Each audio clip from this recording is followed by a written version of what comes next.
Seguimos en Mercado Visión hasta las 9 de la mañana. Nos está mirando Alberto Naya, el number one de Canal Rural, y me dice, ojo que hasta las 9. Se ve que yo dije hasta las 10 en algún momento. A las 9 nos vamos.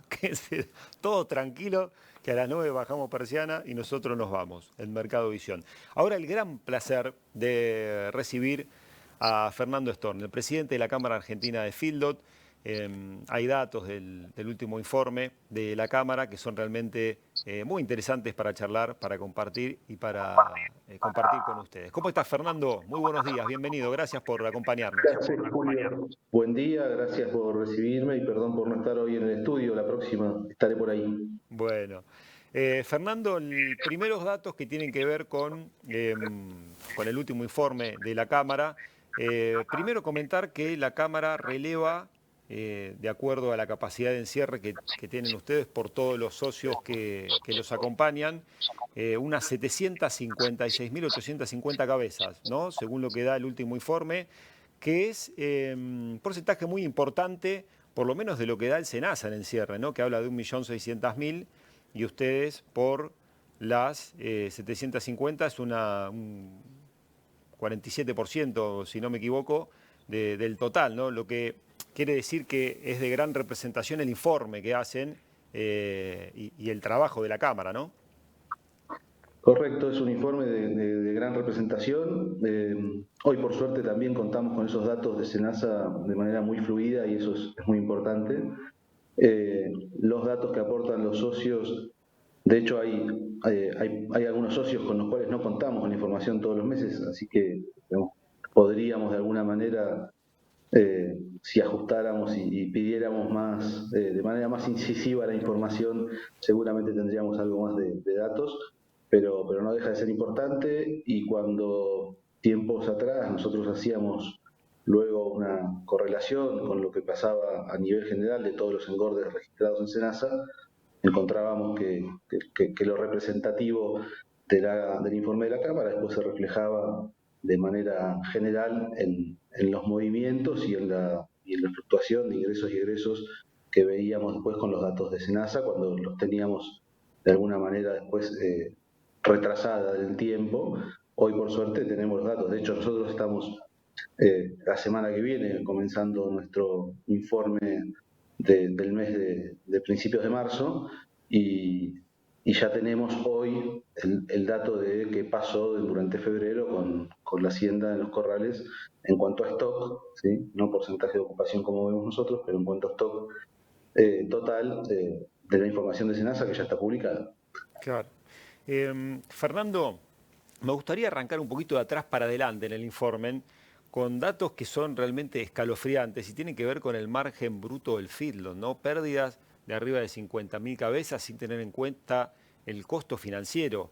¿Qué situación en la que están, no? Porque cuando se mira a grandes rasgos un precio del gordo por los 2.000 hasta 2.100 ayer, uno puede decir, bueno, mirá qué bien que le está yendo al feedlot, o el novillo terminado redondito de arriba de 500 kilos por los 1950, 1970, también capaz de hacer los números y decir, che, mirá, al feedlot le está yendo muy bien, pero hay que llegar hasta ahí, ¿no? Con los costos que hay. Sí, a ver, vamos, varias cosas. Uno, ese número que nosotros publicamos y reflejamos es una foto del momento, con los valores del momento de compra-venta, con los valores del momento de los costos de alimentación y del resto de los costos, y nos da esa foto en la cual el productor que está vendiendo gordo sale a reponer con esa foto y con esa imagen en un modelo de ternero liviano. La película puede ser distinta, pero lo que vemos de los últimos años tiene que ver con que más allá de eh, estar en esa foto con una pérdida, un margen bruto negativo, creo que el impacto y para todas las actividades de todo lo que es el costo financiero te complica demasiado, independientemente de cómo te dé ese margen bruto que vemos nosotros primero, que en ese caso eran 65.000 pesos creo por cabeza en el informe del mes pasado. Veremos cómo da este mes. Tenemos algunos cambios en los valores, claramente, que tienen que ver con una invernada quizás estable, un gordo que quizás recuperó un poquito, con lo cual la relación compra-venta para esa foto va a ser un poquito mejor que la del mes pasado, probablemente. Y, y un costo de alimentación que no se modifica tanto por el valor de los insumos, donde hasta ha habido algunas bajas en algunos subproductos, pero donde sí nos encontramos con subas en todo lo demás, ¿no? En Claro. todo lo que es la logística, en todo lo de esos subproductos y en todo lo que es la operatoria del feedlot en función de todos los costos asociados que se han visto ajustados desde paritarias hasta combustible y Tal cual. repuesto de maquinaria, ¿no? Sí, no es solo maíz el feedlot, ¿no? Que hoy uno podría decir, bueno, tal vez es un insumo que se les acomodó. No, claramente se acomodó el maíz, pero no se ve reflejado eso para nada en el costo del kilo producido total en función de esto que te comentaba, del resto de los costos asociados y del resto de los costos asociados también a la logística de esos subproductos que llegan al engorde, que más allá de haber por ahí ajustado su valor por tonelada, tienen una incidencia mucho mayor de combustibles, fletes y toda la mano de obra asociada a eso. Así Eh, que veremos en unos días cómo estamos con respecto a la dinámica de los corrales. Veníamos de un enero donde nos encontramos con una caída del stock, según Senasa, del 5%, una caída en el porcentaje de ocupación que relevamos en la Cámara del 2%, una situación que ya emparejaba el valor o la cantidad de hacienda encerrada en los corrales con respecto al mismo mes del año anterior. ujú. Y según los datos de Senasa, nos faltan los propios, pero según los datos de Senasa, nos encontramos con muy poca variación de enero a febrero, pero sí ya marcando, en este caso, menor cantidad de hacienda en los corrales con respecto al mismo mes del año anterior, cosa que no sucedía hace muchos meses, Ujú. producto de la sequía y producto de ese encierre anticipado y esas faenas anticipadas que tuvimos en los corrales. Fernando, ¿qué lectura hacen desde la Cámara con respecto a que, según los datos del último informe, la ocupación por tamaño de establecimiento crezca a medida de que los establecimientos son más grandes, llegando al dato de que tienen 66% de ocupación los establecimientos con más de 10.000 cabezas contra un 34% los que van hasta 2.000 cabezas? Mira, Julio, eso es un dato que hace, yo creo que hace un año y piquito lo empezamos a ver más en detalle, eh, cuando se empezó a complicar mucho la situación de la actividad, producto de que nos imaginábamos que estaba pasando algo, porque en charlas, en conversaciones con productores más chicos, veíamos que empezaban a desafectarse de la actividad, que corrales que quizás eran más de cierres propios, corrales más pequeños, empezaban, nos comentaban que desactivaban por el momento su engorde en función de un resultado de un negocio que fue complicado, sobre todo 2022 a esta parte, ¿no?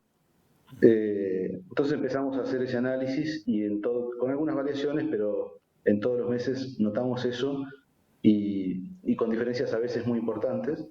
Y nos encontramos que, bueno, claramente la escala juega un rol fundamental en el negocio, en un negocio de costos importantes y de márgenes chicos. Y vemos justamente esto que vos señalás y en algunos momentos mucho más acentuado, ¿no? Hemos visto o tenido momentos con ocupaciones récord en feedlots grandes de arriba del 70% en picos del cierre y los engordes chicos que por ahí estaban alrededor del 40%, ¿no? Y además lo notamos en esto que te decía de conversar con productores o socios mismos que dicen, mira, estoy por el momento dejando la actividad, los corrales siguen estando, esto es distinto a lo que sucede, creo yo, con los tambos, ¿no? Eh, cuando un tambo cierra definitivamente. Y en el engorde, sobre todo en estos establecimientos chicos donde los corrales son parte de toda una actividad dentro de ese establecimiento, los corrales están cuando las situaciones cambien con respecto al resultado del negocio y a los costos, es probable que ese productor vuelva a tener un encierre más importante. Pero esa es la dinámica que vimos estos años y por eso empezamos también a relevarlo, porque queríamos observarlo y bueno, es lo que viene sucediendo, como te digo, desde el 2022 a esta parte. Y evidentemente también esos establecimientos son los que ofrecen mejor hotelería para la industria, ¿no? Que representa el 64% del encierre. Tiene que ver claramente con establecimientos que dan servicio de hotelería. Hay, por otro lado, establecimientos grandes con toda hacienda propia, pero la mayoría están con servicio de hotelería y esa es otra tendencia que notamos en esos momentos de meses tan complicados.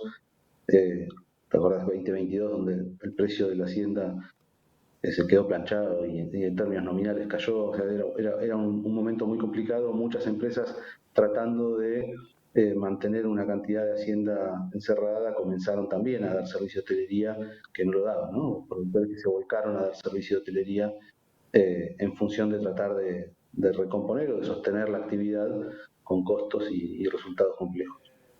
Otro dato que arroja el informe y que tiene que ver con este 64% de ocupación de la industria es una pequeña variación porcentual a favor de los frigoríficos exportadores contra los de consumo, ¿no? De la mano de lo que estamos leyendo y estamos viendo y palpando y viviendo, me parece, los argentinos cada día, ¿no? Sí, a ver, creo que veníamos con todos los informes con casi muy poca variación en esos datos, ¿no? Con respecto a cómo fluctuaba la participación de la industria de la exportación y del consumo dentro de los corrales que dan servicio de hotelería. En este informe nos encontramos con un cambio un poco más importante, analizándolo un poco en detalle, tiene que ver con algunos establecimientos que han ingresado a Hacienda de Recría durante el mes de enero en corrales, que quizás moviliza un poco y modifica ese número y esa participación, pero claramente, como decís vos, acá uno imagina en función del marco que se está dando y en función de que el actual gobierno comprende y entiende que la única posibilidad de tener un crecimiento en la producción y de poder realmente crecer de forma sostenida en la actividad tiene que ver con una mirada hacia los mercados externos. Eso no es inmediato, pero sí es importante como señal y creo que de alguna manera es lo que hace que esto vaya en ese sentido. Fernando, para ir cerrando, la última te hago y tiene que ver con, a partir de estos datos que da el informe de la CAF y que ustedes analizan y muy bien, ¿qué 24 esperan? A ver,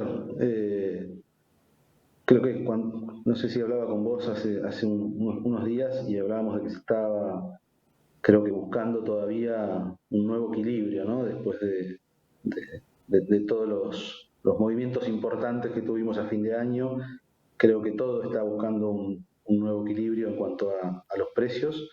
Sí tenemos en claro que, bueno, el costo en este caso de la alimentación pasa, como decíamos antes, quizás no tanto por el valor del producto, además en el medio de una cosecha interesante seguramente de maíz, pero sí el resto de los costos con un impacto fuerte. Eso en cuanto a alimentación, no vemos problemas hoy de abastecimiento, pero sí estar atentos a qué pueda pasar con el resto de los costos y en todo caso con una posible ajuste o sinceramiento nuevamente de tipo de cambio que pueda movilizar algo hacia arriba de los costos. Y en cuanto al costo más importante, que es la invernada, bueno, recordar que estamos, creo que, en una situación diferente al año pasado, donde vamos a tener una mejor situación forrajera en muchos establecimientos. Esa mejor situación forrajera va a hacer que algunos productores tiendan a recomponer el stock de sus rodeos, con algunas retenciones de hembra seguramente. Y por el otro lado, el reinicio de esos ciclos que se cortaron por la sequía de recrías, que también harán que el ingreso de invernada hacia los corrales eh, sea quizás moderado. A ver, eh, tenemos la otra variable, que es qué va a pasar con el gordo, y ahí es quizás lo más complejo o lo que es más Lo más difícil difícil de de leer, analizar. ¿no? Me imagino. Es más difícil de ver, porque en definitiva seguramente vamos a tener una menor oferta, eh, pero nos encontramos con el principal consumidor, que es el consumo doméstico, con una situación compleja de poder adquisitivo, a pesar de que, como decimos y vimos otras veces, se terminan de alguna manera muchas veces de a poco validando pequeños ajustes en los precios en función de la dinámica de todos los precios de la economía y en función de que hay una fracción de la población que está ya fuera, digamos, de la posibilidad de consumo de proteína de carne bovina, Ujú. bueno, cuando recupere esa fracción de la población seguramente tengamos alguna recuperación del consumo más genérica, pero hoy vemos un consumo que con algunos altos y bajos pequeños está sostenido en función de que quien consume es quien hoy tiene de a poco ajustes en sus salarios por paritarias y por ajustes más frecuentes eh, en sus sueldos. Eh, Se vienen un par de meses quizás complejos, pero bueno, veremos cuál es la dinámica. Es difícil de leerlo, como te decía, y sí, la tendencia y la visión esta de empezar a ver los mercados externos con una mayor seriedad y con una mayor proyección de largo plazo. Lo que creo que hay que tener cuidado y estar atentos es a no comprar expectativas únicamente. Ujú. El crecimiento de los mercados externos no es de un día para otro, no es en volumen. Ese paso de la Argentina ya lo dio, ¿no? Cuando después del 2015 se revirtió esas prohibiciones a las exportaciones y de alguna manera el crecimiento que necesitamos, que es un crecimiento de colocación de carne de calidad en el exterior, es un crecimiento que es un poco más lento y más... no es instantáneo, ¿no? Entonces tenemos que producir los kilos para esa demanda cuando la demanda esté para no golpearnos en los precios luego.